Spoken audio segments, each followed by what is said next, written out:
Hi welcome to mini vlog 29. மலேசியாவில் இன்றைக்கி கோயில் போகலாமாங்க.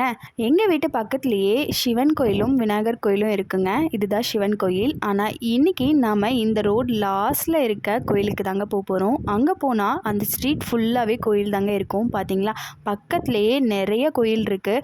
இந்த கோயில் தாங்க ஆஞ்சநேயர் கோயில். இந்த கோயில் இப்போ தான் ரீசெண்டாக கும்பாபிஷேகம் பண்ணாங்க. மலேசியாவில் இருக்கிறதுனால சைனீஸ் கோயில்களுடைய டச்சும் கொஞ்சம் இந்த கோயிலில் இருக்குங்க.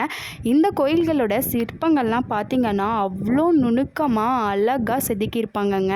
ரொம்ப மைன்யூட் ஒர்க்லாம் பண்ணி இந்த கோயிலை ரொம்ப அழகாக கட்டியிருக்காங்கங்க. இந்த கோயிலுடைய சிற்பங்கள் எல்லாம் பார்த்து நம்ம ரசிக்கிறதுக்கு நமக்கு ஒன் டே பத்தாதுங்க. அவ்வளோ அழகாக கட்டியிருப்பாங்க. அங்கே சாமி கும்பிட்டுட்டு பக்கத்துலேயே பெருமாள் கோயிலுங்க.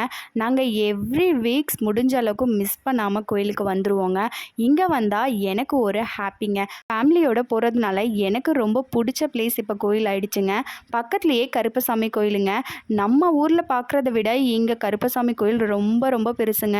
எல்லா ஊரோட கருப்பசாமியும் இங்கே வச்சுருப்பாங்க. பக்கத்துலேயே முருகர் கோயில் இருந்துச்சுங்க. இங்கே சாமி கும்பிடவே லேட் ஆனதுனால முருகர் கோயில் மட்டும் போகல. சாமி கும்பிட்டதுக்கப்புறமா அன்னதானம் போட்டாங்க. அங்கேயே நாங்கள் வாங்கி சாப்பிட்டோங்க. எப்பயுமே இங்கே டெய்லியும் அன்னதானம் போடுவாங்க. அதுவும் வெரைட்டியாக தாங்க போடுவாங்க. நம்ம ஊர் மாதிரி சிம்பிளாலாம் போட மாட்டாங்க. பாயசத்தோடு தான் கொடுப்பாங்க. இன்னொரு டேவை ஹாப்பியாக முடிச்சு வச்சுங்க. நாளைக்கு இதே மாதிரி இன்னொரு வீடியோவில் பார்க்கலாம். பாய்.